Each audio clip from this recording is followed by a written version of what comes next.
So, yeah, I'm the publican from Toobeah. So it's a little town out past Gundawindi. It's about 50 k's west of Gundy, probably 5.5 hours from here. So we've got 12 houses. There's about 30 people live there, and then the pub that my family have owned for about 30 years. So it's a tiny little town. It's in the middle of nowhere. No one's ever heard of the bloody place. We woke up one morning and found out that 95% of it had been given to an Aboriginal corporation that nobody's ever heard of. So it was quite a daunting thing. So what we'll probably speak about here now is just sort of what we've learnt from that and moving forward. So as soon as that come about, the community sort of got together and said, righto, well, what's going on here? What are we going to do? And everyone was looking into it, but nobody knows anything about native title. It's a really confusing thing that doesn't actually make a lot of sense, and it's meant to do that by design.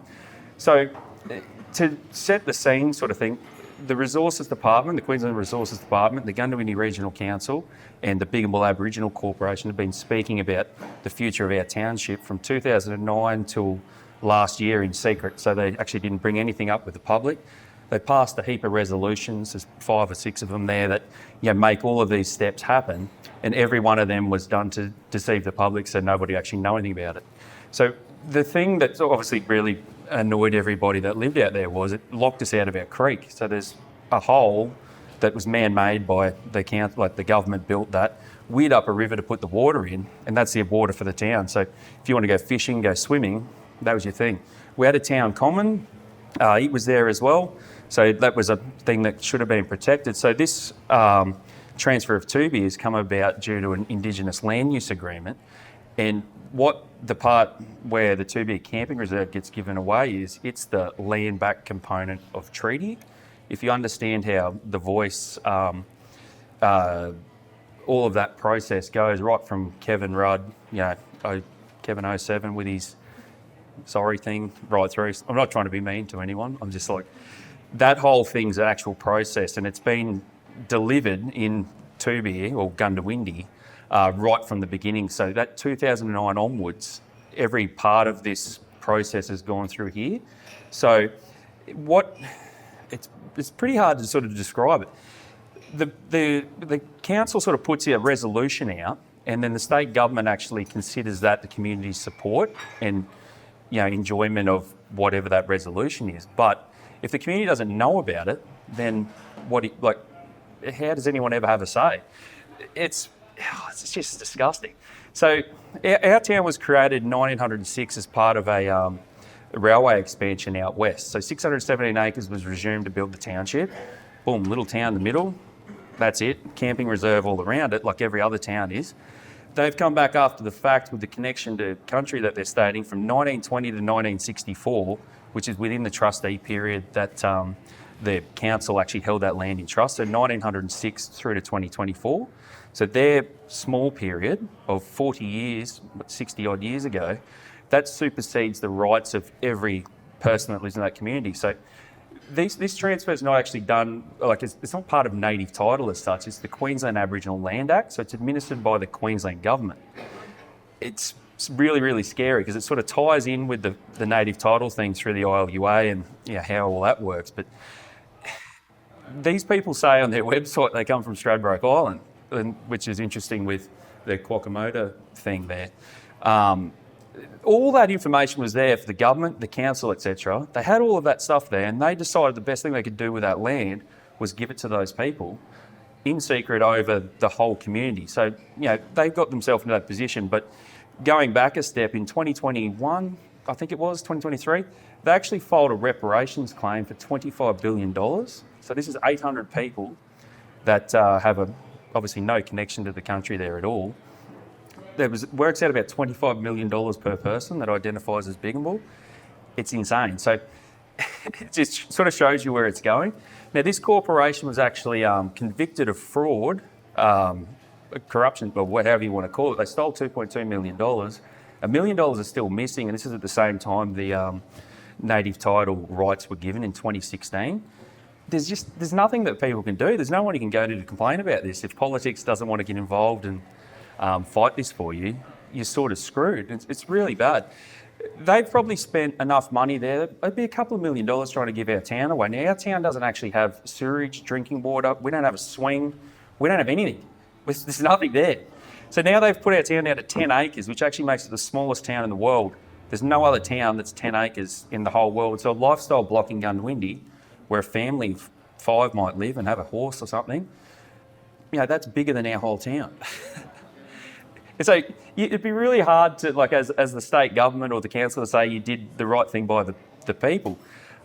You get on census data, and it actually says Toobeah has a 0% Aboriginal population. It's also scary in that, because the Aboriginal Land Act actually states in it that only other interested Aboriginal people get to speak on the matter. So everything's been done to exclude us from the process and wind us out. So when the transfer happened in 2024, like that's about 18 months ago, we obviously all kicked off. We didn't sort of know what we were doing. We got into it, we tried to fight it, and we're getting in the media. We've got One Nation, other parties involved. We're trying to push this on. And our council spent like over $200,000 fighting us to try and make the transfer go through. So the transfer went through 2 days before the state election when it couldn't. So obviously we had a Labor government in Queensland. We changed over to the new LNP government. So our mayor is also the president of the LNP as well. So it's just such a unique set of circumstances to put a community in. And so we've had to learn all this stuff about native title and bits and pieces that we never knew about. We've had other Aboriginal people that actually would be probably from the area, from Goondiwindi and other places like that.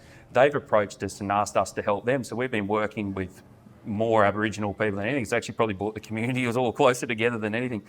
But what it's sort of showing is the Bigambul concept, like the Bigambul Corporation concept, and the council agreeing to that. So it's not a forced determination, it's a consent determination where they've said, we'll do this. But it's all, again, like we said, done in secret. So nobody knows anything about it. The Bigambul Corporations say on their website very clearly they come from North Stradbroke Island historically. So, mate, it's just really put us in quite a position. So we, all we can do as a community is advocate, try and fight, get in the media, do what you can. But there's nowhere to go to. And when both sides of politics and your council are against you, you're in a hell of a lot of trouble, hey? It's a bloody disgraceful set of circumstances. I just don't even know really how to describe it. There's 15 towns that we're going to get given away. So we went to our state member, James Lister, who's a member of Southern Downs, and we asked him for help originally. And he said, Michael, I only fight fights I can win, and I can't win this one. Well, at that point, I thought he was a bit of an idiot, wasn't he? So we kept pushing through there. We got Stephen Andrews, who was a state member up north. He put a question on notice in Parliament for us. And that actually was, basically about how many other towns are affected by ALA. And it turns out there was 15 towns. So Fraser Island, I presume you might have heard about Happy Valley, you're wrong, other ones out west. So the whole system was ready to shoot, if you know what I mean. But the voice failed. And Toobeah was the only thing that went on from it. It's disgraceful. So 85% of our community voted no to the voice 3 months before this transfer. So the people's opinion was very, very clear on the concept of treaty. Like, it wasn't a good thing for our community. It was never going to, we don't like it. You knew that, and that's why you've done this all in secret, because it was never going to work. But native title might well work in other places up north, but this transfer in Toobeah is the first time ALA was transferred under the Tropic of Capricorn. So what they're trying to do now is turn suburbia into an Aboriginal community.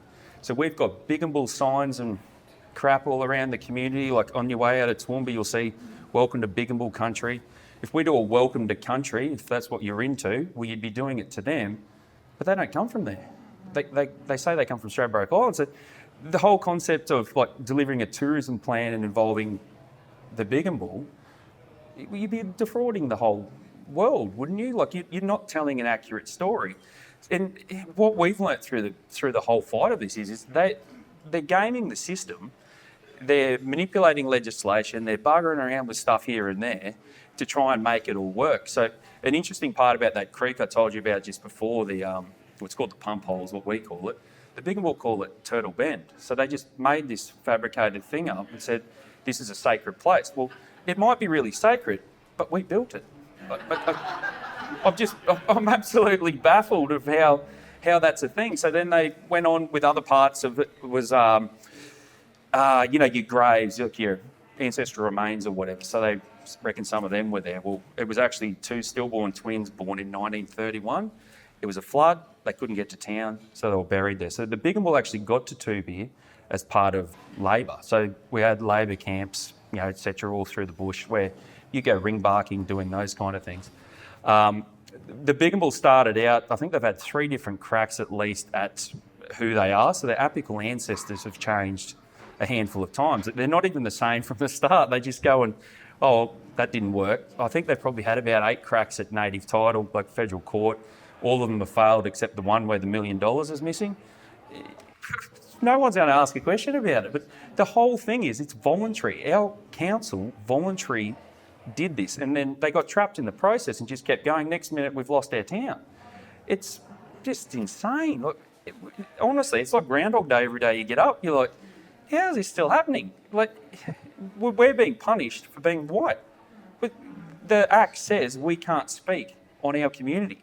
So now we've got although we're going to do some kind of town plan or some stuff, but it's the Biggenwell's town plan of our friggin' town. So, yeah, it's just absolutely disgraceful. To have the LNP, though, we went to every single LNP member that was in Parliament in Queensland, everyone that was running, and we asked them to help us. Not one of them would help us. The only help we got was from, obviously, Pauline Hanson, Malcolm Roberts. We had Jacinta Price, Matt Kenovan, and Paul Scar, I think. They all wrote us a letter. David Littleproud wrote us a letter, but he did it in secret, which obviously wasn't very helpful for us because we were trying to stop this happening before the state election. So our issue could have ended right there. That state election happened. They said, no, we're not going to transfer it. So Fraser Coast Council did exactly that. They said, we'll wait and see what the outcome of this election is. If we get obviously a more favourable government, we might be able to have a better negotiation. And so trying to force community consent, and then now we get to the point where you're going to have to go and do your welcome to country or the cultural tourism or whatever you want to do about something that it's not true. It's just not a true story. And that's coming to us from the other Aboriginal people in the area that actually have lived there. So in Gundawindi, across the river in Boggabilla and Toomelah, there are people that are there. So it's really funny how it works and what it is. So the Kamilaroi Nation is what the Biggenwell supposedly would have come out of originally, which stretches from Tamworth to Roma. So the council, etc., state, whoever wants to, they go back and try and make smaller groups. So you make a little tribe so you can manage those sections better. And they're splitting up all this stuff and just rewriting history. For us, though, it's really unique because we actually worked with. We had a fella in the council, so he was a director. He's probably like the 2IC, I presume, and he was the head honcho before amalgamation. So 2011 was that amalgamation. So we used to have our own shire, which probably would have done better for us now in hindsight. So he worked with. He's like, Michael, you've got to make a progress. We had no idea what was going. This is way back in the game. He's like, make a progress group and do all this stuff. So we did that and whatever. We tried everything that he said to do, not actually knowing what the problem was because you didn't know. But they're like, oh, something's going on, and it's insane. So he created a actual. We did up a native history walk, like a history walk of the township. So. We did that in conjunction with the council, and we actually, put it up there. Whatever he said, put a gate in here. Here's the standard size. Send us a map of your walk after you're done. So I'm actually the president of the progress group as well. Probably should have said that. Send that through. So then we get back over this point where they're like, oh, there's never any community access. There's never anything there. We had a common that we petitioned for in 1931 for 180 acres, and he was granted to us. And it was still being used up until 2024, and then it just disappeared overnight.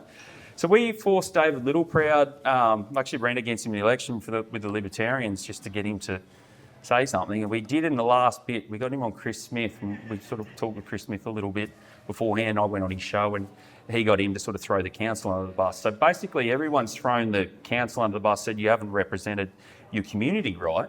Well, that's good, but what do we do now? Do we have to go and get $200 million and go and fight them in court?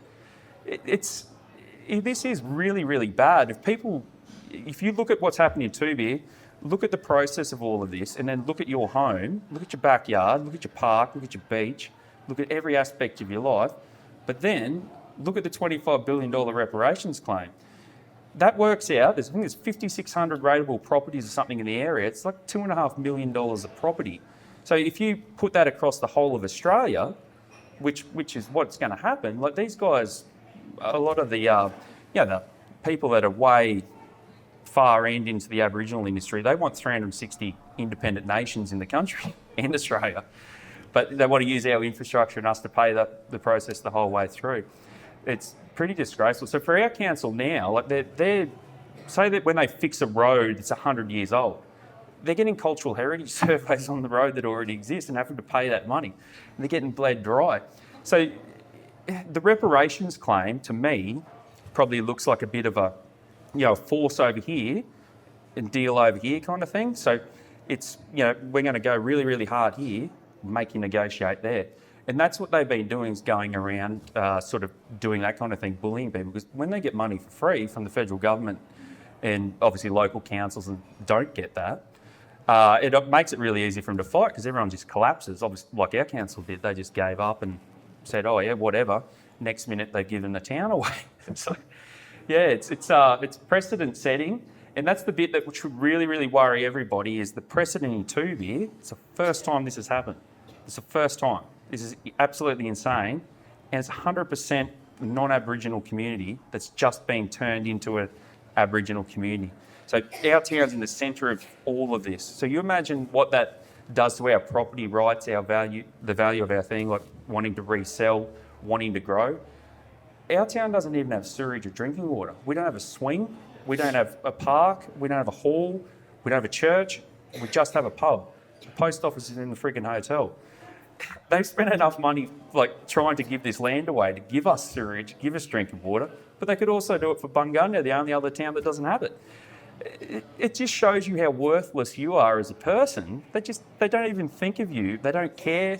They don't want to engage with you because they know that you're not going to support their crazy opinion. Because it actually is really, really silly to think because you're black, you should get something that more than what everyone else should. Like, we built the country together. We all did that. We all did that. Chinese, Indians.